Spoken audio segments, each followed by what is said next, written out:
안녕하세요. 원영섭 변호사입니다. 오늘은 제가 소송을 수행한 판결문을 하나 소개시켜 드리려고 합니다. 사례 소개를 말씀드리려고 하는 건데요. 이게 어떤 사례냐면, 그 의뢰인의 아버님이 돈을 빌리셨어요. 의뢰인의 아버님이 아주 오래전에 돈을 빌리시고, 그리고 그 채권자가 아들한테 그 대여금을 갚아라고 청구를 한 겁니다. 근데 그게 너무 오래되다 보니까 그 아들은 사실은 이 내용에 대해서는 잘 알지는 못해요. 잘 알지는 못하는데, 그와 관련해 가지고 채권자가 아버지한테 돈을 빌려줬다는 뭐 여러 가지 증거는 또 갖고 있고, 그럼에도 불구하고 이제 너무 이제 나중에 그 채권을 청구하는 거니 이걸 어떻게 해야 될지에 대해서 고민을 사실은 하는데, 아버님이 이미 돌아가셨어요. 아버님이 돌아가셔가지고 이 부분에 대해서 그냥 뭐 상속 포기나 한정 승인을 할 수도 있는 문제지만 또 그럴 수는 없는 게, 정말 채권자가 진정한 채권자인 거를 모르겠는 거예요.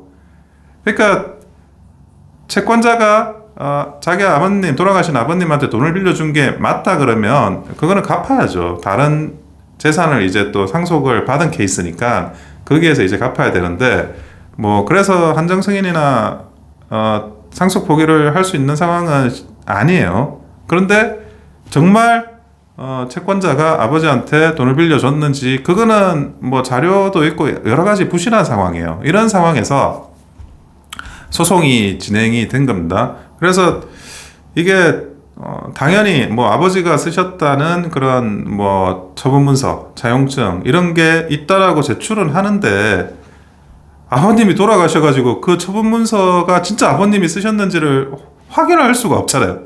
그거는 뭐 아들 입장에서도 마찬가지고, 그리고 채권자도 뭐 돌아가신 아버님을 어떻게 증인으로 내세울 수는 없는 상황이기 때문에 결국에는 그 차용증, 처분문서의 진정 성립이 오리무중으로 돌아가는 거예요.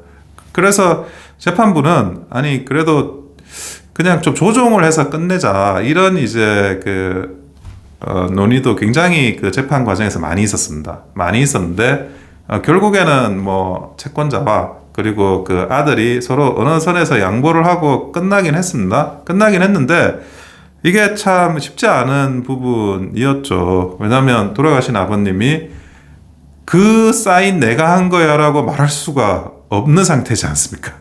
그래서 그 돌아가신 아버님이 쓰셨다고 뭐 채권자가 주장하는 그 차용증의 증명력이 불명확하다 보니까 이게 소송 진행이 굉장히 어렵고 어떻게 해야 될지 서로 간에 이제 그 설왕설래가 많았던 그런 사건입니다. 그래서 뭐든지 그 법률 관계가 분명하면 제일 좋아요.